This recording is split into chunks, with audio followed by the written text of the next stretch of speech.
გამარჯობა, მოგესალმებით ყველას, მე ვარ ბექა პატურაშვილი, ეს არის Redline. ძალიან დიდი მადლობა პირველ რიგში რომ მიყურებთ. რადგან ეს ვიდეო გახსენით, ცხადია გაინტერესებთ რა ხდება პოკროვსკის და მირნოგრადის გარშემო, შესაძლოა ნაწილობრივ გაქვთ ინფორმაცია, შესაძლოა არ გაქვთ, მე ჩემი მხრივ ვეცდები რომ მაქსიმალურად გაგიზიაროთ ის ინფორმაცია, რომელიც მე მაქვს და ვაკვირდები ბოლო დღეების განმავლობაში ამ თემის შესახებ და დასკვნებით, რომელიც ძალიან ლოგიკურია არსებული სურათის გათვალისწინებით და ამაზე არა მარტო მე, არამედ თავად უკრაინელი მიმომხილველებიც ძალიან ღიად საუბრობენ. და ამბობენ რომ სიტუაცია არის ძალიან მძიმე კი და ბოლო ერთი კვირის განმავლობაში ეს სურათი თანდათან უფრო მძიმდება თუ გავითვალისწინებთ ბოლო დღეების დინამიკას და არსებული სურათიდან გავაკეთებთ დასკვნებს შეიძლება ითქვას რომ ფაქტობრივად პოკროვსკის და მირნოგრადის ბედი ასევე მათ გარშემო არსებული პატარ-პატარა დასახლებების ბედი უკვე გადაწყვეტილი არის ეს მხოლოდ დროის საკითხია შესაძლოა რამდენიმე დღის შესაძლოა რამდენიმე კვირის მაგრამ დღეს ყველაზე ახლოს არის რუსეთი იმ მიზანთან, რასაც ვერ მიაღწია ბოლო ერთი წლის განმავლობაში გაუთავებელი მცდელობების და ძალიან დიდი მსხვერპლის ფონზე, როგორც ცოცხალი ძალის, ასევე ტექნიკის დანაკარგების ფონზე, რომ საბოლოოდ მოახდინოს აი ამ ზონის მთლიანად ოკუპაცია და ამით მიაღწიოს ორ მიზანს, ერთია სამხედრო ამოცანა და მეორეა პოლიტიკური ამოცანა, პოლიტიკური მიზანი, რომელიც ახლა ჰაერივით ჭირდება პუტინს. მას ჭირდება ძალიან რომ რაიმე სახის გამარჯვება აჩვენოს, რაიმე სახის წინსვლა აჩვენოს, მით უმეტეს იმ ფონზე რომ მუდმივად ბოლო პერიოდში ტრამპი აბულინგებს მას და ეუბნება რომ ქაღალდის ვეფხვია მხოლოდ და ომი რომელიც 5 დღეში უნდა მოიგო, აგერ უკვე 4 წელი ხდება, გრძელდება და რუსეთი წინ ვერ მიდის რეალურ მიზნებს ვერ აღწევს ფრონტის ხაზზე უშუალოდ. პუტინს ამის დემონსტრირება ჭირდება, რომ ეს ასე არ არის, იმისთვის რომ შემდგომ უკვე უფრო ხმამაღალი გახდეს აი ამ დიპლომატიურ ასპარეზზე. ეს ცალკე საკითხია და ამას კი ბატონო დაუბრუნდეთ, მაგრამ პირველ რიგში ამ ვიდეოში ვაპირებ რომ გაჩვენოთ რუკაზე ბოლო დღეების განმავლობაში რა შეიცვალა, როგორ შეიცვალა და რა დასკვნების გამოტანა არის აქედან შესაძლებელი, მათ შორის რა ინფორმაცია ღია წყაროებში უკრაინის თავდაცვის ძალების მოქმედების შესახებ და თუნდაც მათი მანევრებიდან რა სცენარი იხატება. რა არის მათი ამოცანა? არის თქვათ პოკროვსკის და მირნოგრადის ბოლომდე დაცვა და ამაში ძალისხმევის ჩადება, ამაში თქვათ უფრო მეტი მსხვერპლის გაღება თუ მათი ამოცანა არის ის რომ როგორმე არ დაუშვან აი აქ ალყის შეკვრა და როგორმე მისცენ შესაძლებლობა უკრაინელ ჯარისკაცებს რომლებიც აი აქ აი ამ ეგრეთ წოდებულ ჯიბეში არიან მოქცეული ახლა გამოაღწიონ სამშვიდობოს, გამოვიდნენ და მეტნაკლებად უსაფრთხოდ დატოვონ ეს ძალიან სარისკო და სახიფათო ზონა, სადაც ახლა ძალიან ცხელი საბრძოლო მოქმედებები მიმდინარეობს, ეს ერთი და მეორე განიხილება ის რომ შემდგომში უკვე უკრაინის თავდაცვის ძალების მთავარი ამოცანა უნდა იყოს, რომ აი აქ სწორედ პოკროვსკის და მირნოგრადის მახლობლად როგორმე შექმნან ახალი თავდაცვითი ზღუდე, იმისთვის რომ რუსეთის საოკუპაციო არმიას არ მისცენ შემდგომი წინსვლის შესაძლებლობა, აღკვეთონ მათი შემდგომი გარღვევები და ახალი ამოცანების მიღწევა. აქვე ვიდრე გავაგრძელებ, მოგიწოდებთ რომ თუ არხის გამომწერები არ ხართ, ახლავე ძალიან მარტივად შეგიძლიათ 2-3 წამში ამის გაკეთება, subscribe-ს დააჭირეთ, ეს არის მონიშნავს, რომ შემდგომშიც მიიღოთ შეტყობინებები, როცა ახალ ვიდეოს დავდებ. და ძალიან დიდი მადლობა თითოეულ თქვენგანს, ვინც მუდმივად მიბრუნდება, უკვე შემიძლია ვთქვა, რომ ძალიან დიდი მადლობა ჩემ აუდიტორიას. არის ეგეთი ხალხი, ანალიტიკას რო უყურებ ხოლმე, არხის ანალიტიკას, იქ ჩანს, რომ დაახლოებით 10-15%-ია, ვინც მუდმივად ყოველთვის უყურებს ჩემს ვიდეოებს და ეს მე ძალიან მიხარია, ძალიან დიდი სტიმული არის იმისთვის, რომ საქმე გავაგრძელო. და იმედი მაქვს, რომ დამეხმარებით ასევე არხის განვითარებაში ფინანსურადაც და ჩაერთვებით დონაციაში. ვფიქრობ იმაზე თუ როგორი ფორმატი მოვიფიქრო დონაციისთვის, არსებობს სხვადასხვა საშუალებები, არსებობს Patreon-ი, კიდევ სხვა ასეთი პლატფორმები, არსებობს membership-ი, ამაზეც თუ გაქვთ რჩევები, კარგი იქნება რომ გამიზიაროთ კომენტარებში, რომელი გზა უფრო მოსახერხებელი იქნება თქვენთვის, რომ რაღაც მცირედი თანხა გაიგოთ ყოველთვიურად, იმისთვის რომ არხი განმოვითარო და შევძლო ფიზიკურად ამ საქმის გაგრძელება.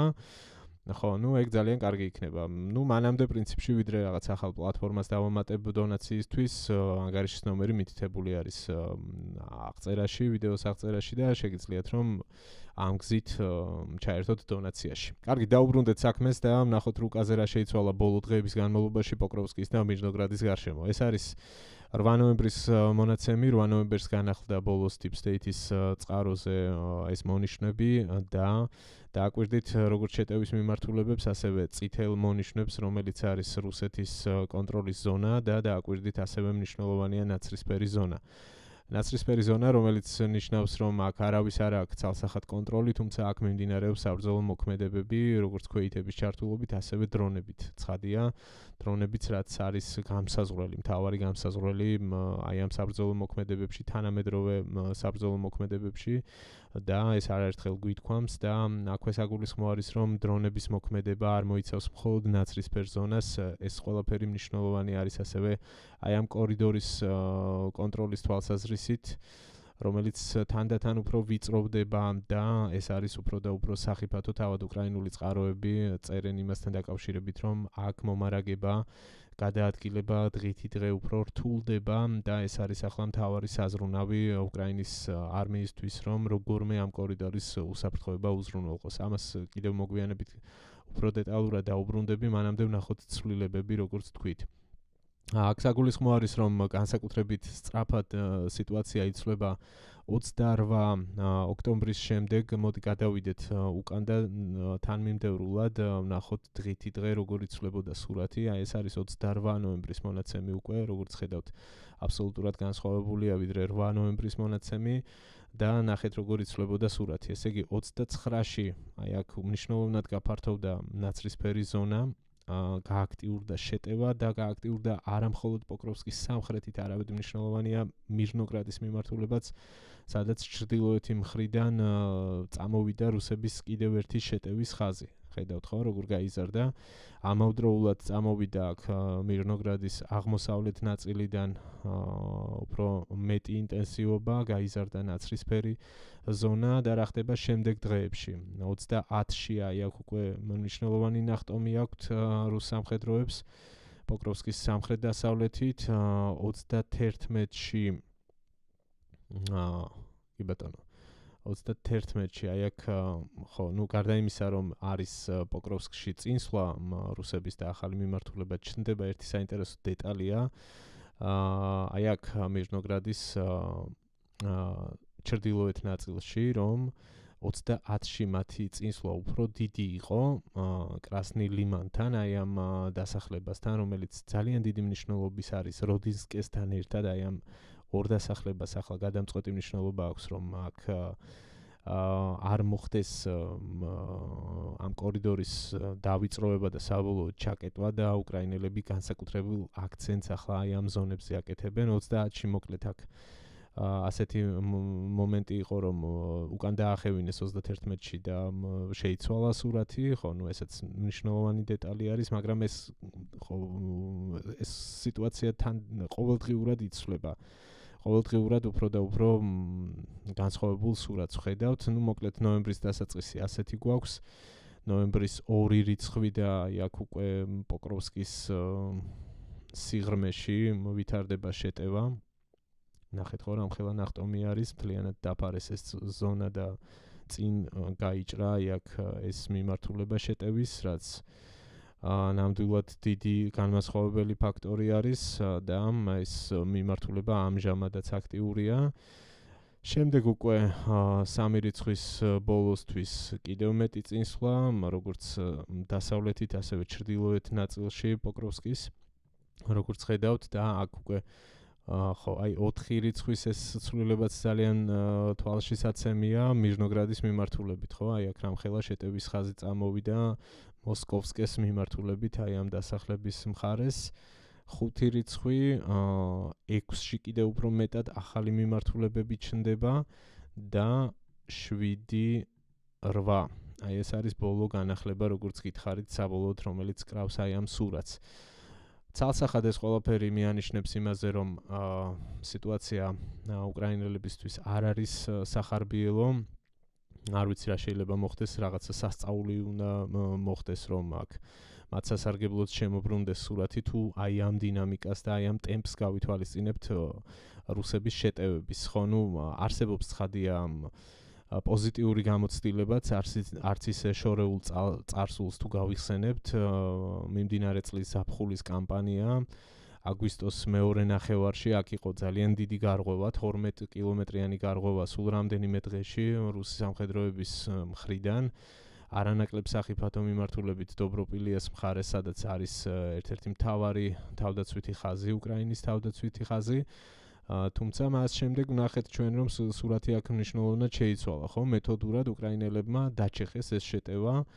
მოაქციეს 2-3 ჯგუფი აქ ალყაში, საბოლოოდ ისინი გაანეიტრალეს, დიდი ნაწილი განადგურდა, დიდი ნაწილი ჩაბარდა ტყვედ და ხედავთ, რომ აქ არის მწვანე და ლურჯი მონიშნები, მაგრამ პოკროვსკის შემთხვევაში და მირნოგრადის შემთხვევაში ვერ ვიტყვით, რომ აქ რაღაცა იგივე სცენარი შეიძლება ველოდოთ ლოგიკურად, იმიტომ რომ განსხვავებული მოცემულობა. აქ არის ძირითადად პატარა დასახლებული პუნქტები და არის რაღაცა ესეთი მინდვრები.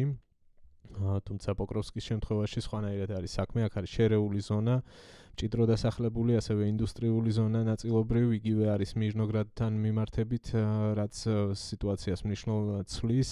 აქ რთული არის მსგავსი სწრაფი კონტრშეტევების და მასშტაბური კონტრშეტევების წარმოება, იმიტომ რომ დასახლებულ ზონაში მიმდინარეობს ძალიან ინტენსიური საბრძოლო მოქმედებები, აქ დრონები აკონტროლებენ ყველაფერს და თან უნდა გავითვალისწინოთ, რომ ყოველდღიურად უფრო და უფრო მეტი ძალის მობილიზება სახდენს აქ ცოცხალი ძალის და ტექნიკის თუ დრონების ოპერატორების შემოყვანას ახდენს რუსეთის არმია და ამაზე თავად უკრაინული წყაროებიც წერენ. ისინი მუდმივად ხაზს უსვამენ, რომ სულ უფრო იზრდება მათი რიცხობრივი უპირატესობა და ეს ურთულებს საქმეს უკრაინის თავდაცვის ძალებს მოქმედებისთვის და იმასაც ამბობენ, რომ აქ განსაკუთრებით აი ამ ზონაში, მე მგონი ეს უკვე აღვნიშნე, ოპერირება ხდება ძალიან რთული, აქ გადაადგილება, შესვლა და გამოსვლა ხდება ძალიან რთული. ეს არ ნიშნავს, რომ სრულად ჩაკეტილი არის და ალყა შეკრულია, რასაც პრინციპში გვიყვება რუსული პროპაგანდა. შესაძლოა თქვენს შემოგხვდათ ეგეთი ინფორმაცია, თითქოს პოკროვსკი და მირნოგრადი და მთლიანად ეს ზონა არის სრულად ალყაში მოქცეული, რომ რუსებმა აქ მოახერხეს სრულად კორიდორის ჩაკეტვა, რომ 10,000 უკრაინელი სამხედრო ახლა არის აქ გამოუვალ სიტუაციაში 100%-ით მათ არ აქვთ გადარჩენის შანსი, თუ არ ჩაბარდებიან და ასე და ასე შემდეგ. ეს ყველაფერი არის მარტივად რო ვთქვათ, ცრუ ინფორმაცია, დეზინფორმაცია და ემსახურება მხოლოდ მასაზე მოქმედების მოხდენას, პროპაგანდისტული ხაზია ჩვეულებრივი რუსული, რეალურად არც ერთი წყარო, არათუ უკრაინული და რუსული წყაროები, არამედ არსებობს ცხადია მესამე მხარეები, რომლებიც მონიტორინგს ახორციელებენ, ავტორიტეტული წყაროები, იგივე ომის შემსწავლელი ინსტიტუტი, რომელიც ასევე არადასტურებს იმას, რომ აქ რაიმე ალყა არის შეკრული, თუმცა ყველა ცხადია საუბრობს იმ სურათზე, რომელიც რეალურად არის და იმ საფრთხეებზე, რომელიც რეალურად არსებობს და მიმდინარეობს ცხადია განხილვა თუ რას აკეთებს უკრაინის შეიარაღებული ძალები, როგორ მოქმედებენ ისინი და სწორედ მათი მოქმედებიდან გამომდინარე რა სამომავლო სცენარი იკვეთება, რა ლოგიკა ჩანს მათ მოქმედებებში. მათი მოქმედებები კი გამოიყურება შემდეგნაირად, ნაწილობრივ მე მგონი ეს უკვე ვახსენე, ისინი ცდილობენ, რომ სწორედ ამ კორიდორის გადაკეტვას შეუშალონ როგორმე ხელი. განსაკუთრებული აქცენტი არის როდინსკეს მიმართულებაზე, განსაკუთრებული აქცენტი არის კრასნი ლიმანზე, ამ დასახლებაზე, როგორც თქვი, და ასევე პოკროვსკის მხარეს აქ იგივენაირად ამ ნაწილში არის უკრაინელების კონტრშეტევები და მრავალი მიმართულებით პატარ-პატარა შეტევები იგეგმება და ხორციელდება უკრაინელების მხრიდან, რომ როგორმე მათ მოიგონ დრო. ეს ლოგიკა არის მხოლოდ და მხოლოდ მათი ახლა მთავარი ამოცანა არის, რომ როგორმე მოიგონ დრო, აქ არ მისცენ წინსვლის საშუალება მტერს, იმისთვის რომ შესაძლებლობა მიეცეთ ამ ეგრეთ წოდებულ ჯიბეში მოქცეულ უკრაინელ სამხედროებს, რომ გამოაღწიონ ამ ზონიდან, რაც თავის მხრივ არ არის მარტივი ამოცანა. და რატომ? ამას რამდენიმე მიზეზი აქვს. ერთი რაც ნაწილობრივ ახსენე ეს არის რომ დრონები აკონტროლებენ აქ ყველაფერს. მაგალითად აი ამ ნაცრისფერ ზონებს შორის მანძილს თუ ავიღებთ და გავზომავთ, ეს არის რიგ შემთხვევაში დაახლოებით 3 კილომეტრი, რიგ შემთხვევაში დაახლოებით 5-6 კილომეტრი, ну, ნებისმიერ შემთხვევაში ეს არ არის ის მანძილი, რომელსაც ვერ ფარავენ დრონებით, აქ ნებისმიერი გადაადგილება არის შესამჩნევი, ნებისმიერი გადაადგილება არის სარისკო და ცხადია უკრაინელ სამხედროებს, რომლებიც განსაკუთრებით აი აქ უკიდურეს წერტილებში არიან და აქ იკავებენ პოზიციებს, მათ ჭირდებათ ძალიან დიდი სიფრთხილე და საუკეთესო ვარიანტების შერჩევა იმისთვის, რომ როგორმე უსაფრთხოდ გააღწიონ აქედან, შესაძლოა მათ არჩიონ ფეხით გადაადგილება სულაც, იქიდან გამომდინარე, რომ აქ არ არის ბევრი გზები, ძირითადად თუ დახედავთ, აქ სასოფლო-სამეურნეო მიწები არის, განსაკუთრებით ამ ზონაში.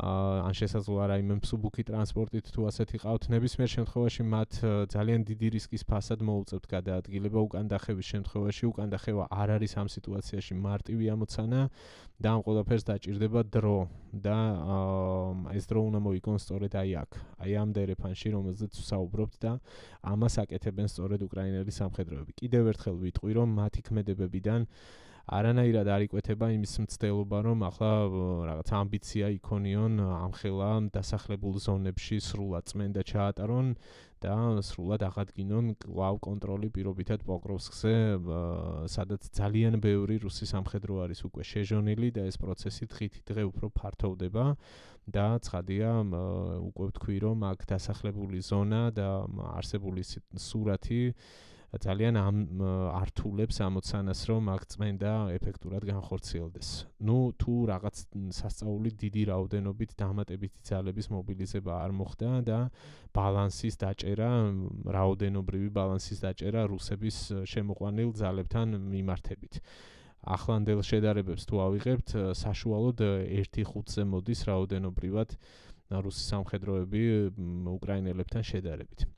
აქედან გამომდინარე ლოგიკური მხოლოდ და მხოლოდ ეს არის, რაც უკვე არაერთხელ ვთქვი, დიდი ალბათობით უკრაინის არმიის მთავარი ამოცანა ახლა აქედან ხალხის მეტნაკლებად უსაფრთხოს გამოყვანა და შემდეგ უკვე თავდაცვითი ზღუდის აი აქ ჩამოყალიბება უნდა იყოს. ეს არის ერთადერთი ლოგიკა ამ დროისთვის. მოდით ახლა ბოლოს უკვე უფრო დიდ სურათს შევხედოთ და ვისაუბროთ იმის შესახებ, თუ რას შეცვლის ის, თუ პოკროვსკის და მირნოგრადის და მათ გარშემო არსებული დასახლებების ოკუპაცია საბოლოოდ მოახერხებს რუსეთის საოკუპაციო არმია, თუ იმიტომ ვამბობ ყველა ჯერზე, რომ ჯერჯერობით ეს ფაქტი არ არის, რაც არ უნდა რთული სიტუაცია იყოს, ყოველთვის რაღაც ალბათობა არსებობს, რომ სიტუაცია შეიცვალოს და ეს შანსები ჯერ კიდევ რჩება. თუნდაც მცირედი შანსი იყოს, მაინც რჩება და ამას გადაჭრით ვერ ვიტყვით ახლა, რომ ყველაფერი დამთავრებული არის, მაგრამ შეგვიძლია გავაკეთოთ დაშვება და ვისაუბროთ მნიშვნელობაზე, როგორც თქვი. შესაძლოა მოისმინოთ ეგეთი მოსაზრებები, მეც ბევრი შემხედრია და კიდევ იქნება ალბათ, რომ რაღაც გაუფასურება ხდება ამ პროცესის, რომ არაფერი დიდი მნიშვნელობა არ აქვს პოკროვსკს და დიდი ამბავი თუ დაიკარგა, ან და თუ დაიკარგება სამომავლოდ. ნუ ცხადია, რომ ეს ლოგიკას აცდენილია, უბრალოდ ელემენტარული მარტივი კითხვა ჩნდება, მაშინ რატომ შესწირა ამხელა ენერგია და რესურსები რუსეთმა ამ ქალაქის აღებას და რატომ გასწია ამხელა ძალისხმევა უკრაინამ თავის მხრივ, რომ ეს ქალაქები დაეცვა. გარდა იმისა, რომ ეს არის ტერიტორიების დაკარგვის წინააღმდეგ მიმართული ძალისხმევა, მეორე მხრივ ამას აქვს სტრატეგიული ამოცანები.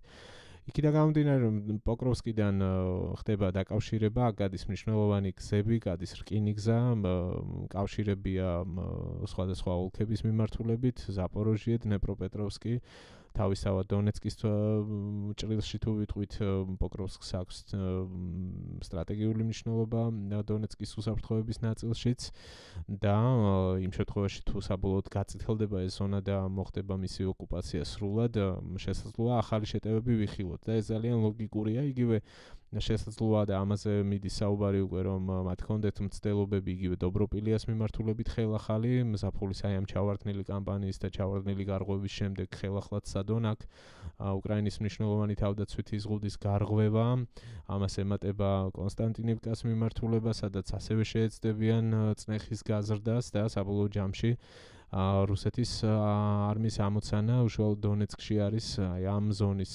სლავიანსკი, კრამატორსკის აი ამ მთელი აი ამ თავდაცვითი ზღუდის გარღვევა და ამ ზონის ოკუპაცია იმისთვის რომ შემდგომ უკვე გაცილებით მარტივად მოახერხონ მათ სამომავლო უფრო დიდი მიზნების მიღწევა, ამიტომ ითხოვს პუტინი მუდმივად იგივე მოლაპარაკებების დროს რომ დონეცკი დაუთმონ. ცხადია ეს უკრაინის პოლიტიკურმა ხელმძღვანელობამ არ გააკეთა და ვერც გააკეთებდნენ, იქიდან გამომდინარე რომ მთლიანად უკრაინის უსაფრთხოებისთვის დონეცკს აქვს გადამწყვეტი მნიშვნელობა.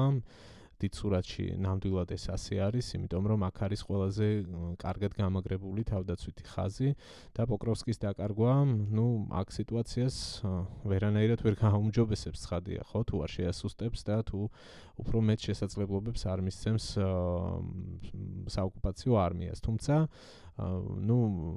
ეს ცხადია მათთვის იქნება წინ გადადგმული ნაბიჯი, მაგრამ არ ნიშნავს ეს, რომ 100%-ით რაიმე რაღაცა დრამატულად შეიცვლება. შემდგომ მოქმედებებზე იქნება ყველაფერი დამოკიდებული, რამდენად მოახერხებს უკრაინის შეიარაღებული ძალები, რომ მთავარი თავდაცვითის ხაზი დაიჭიროს და არ მიქცეს აქ დიდი გარღვევების შესაძლებლობა მოწინააღმდეგეს. მოკლედ ახლა რუსეთის არმიის ძალისხმევა დიდწილად მიმართულია სწორედ პოკროვსკის მიმართულებაზე, დონეცკის ოლქზე მთლიანად და ამაზე მეტყველებს თუნდაც ეს მონიშნები, ეს კუბიკები წითელი, რომელიც აღნიშნავს რუსული დანაყოფების განლაგების ადგილებს. ასეთი სიტუაციაა ამ ამბავმა შეიძლება როგორც თქვით, როგორც სამხედრო თვალსაზრისით, ასევე პოლიტიკური თვალსაზრისით იქონიოს მნიშვნელოვანი გავლენა სამომავლოდ რუსეთ-უკრაინის მიმდინარე ომზე. სულ არ გამოვრიცხავ, რომ თუ პოკროვსკს აიღებენ, მესამე დღეს ტრამპი გამოდგეს და ისევ წნეხის ქვეშ მოაქციოს ზელენსკი და თქვას, რომ ხომ ხედავთ, რუსეთს შესწევს ძალა, ის დაივიწყებს მაშინვე, რომ მანამდე ამბობდა, რომ პუტინი ქაღალდის ვებხვია და იტყვის, რომ რას ვიზავთ ძმებო, ხო ხედავთ, ვერ აღწევთ წარმატებას, ვერ ახერხებთ იმას, რომ დაიცვათ თავი და დროა წახვიდეთ კომპრომისებზე. დიდი ალბათობით ისევ იმ სპირალში შევალთ მას შემდეგ, რაც ეს ამბავი გადაწყდება, ასეთი მოლოდინი მაქვს ყოველ შემთხვევაში მე. მანამდე ტრამპს აღებული აქვს ერთგვარი პაუზა, ბოლო განცხადებებში ამბობდა, რომ ხანდახან საჭიროა, რომ მხარეებს ვაცადოთ, იბრძოლონ კიდევ, პატარა ბავშვებსაც ადარებდა ხოლმე ის რუსეთს და უკრაინას, რომლებიც სათამაშო მოედანზე ჩხუბობენ და ამბობდა ასეთ რამეს, რომ ხანდახან უნდა აცადო ამ ბავშვებს, რომ იჩხუბონ, დაიღალონ და შემდეგ დაელაპარაკო იმაზე, რომ მოხდეს მათ შორის შერიგება. ხო, დიდი ალბათობით აქეთ მიდის სცენარი, განსაკუთრებით საგულისხმოა, რომ ტომაჰავკების გადაცემაზე იყო საუბარი, შემდეგ ეს ამბავი დაპაუზდა, ამ დრომდე გაურკვეველია, რა გადაწყვეტილებებს მიიღებს ტრამპი. პენტაგონის მხრიდან იყო განცხადება, რომ მათ აქვთ საკმარისი რესურსები და იმ შემთხვევაში თუ უკრაინას ტომაჰავკები გადაეცემა, ამით ამერიკის თავდაცვის უნარიანობას არაფერი არ დააკლდება. ახლა ყველაფერი სწორედ ტრამპზე და მის ხელმოწერაზე არის დამოკიდებული და ჩემი აზრით მაგ ნაწილშიც გადამწყვეტი იქნება ფრონტის ხაზზე რა შეიცვლება უახლოესი დღეების ან უახლოესი კვირების განმავლობაში. როგორც თავში ვთქვი, პოკროვსკს ექნება ძალიან დიდი პოლიტიკური ფასი. ნახოთ როგორ წავა პროცესი, ძალიან დიდი მადლობა რომ უყურეთ ვიდეოს, თუ ამ დრომდე თვალსადევნებდით და უსმენდით და თქვენთვის საინტერესო იყო, ალბათ დიდი იმედი მაქვს რომ ეს კიდევ გიბიძგებთ, თუ არ ხართ არხის გამომწერები რომ გამოიწეროთ და დამეხმაროთ აუდიტორიის ზრდაში. დაგემშვიდობებით მოკლედ ამით და დაელოდეთ შემდეგ ვიდეოებს. ნახვამდის.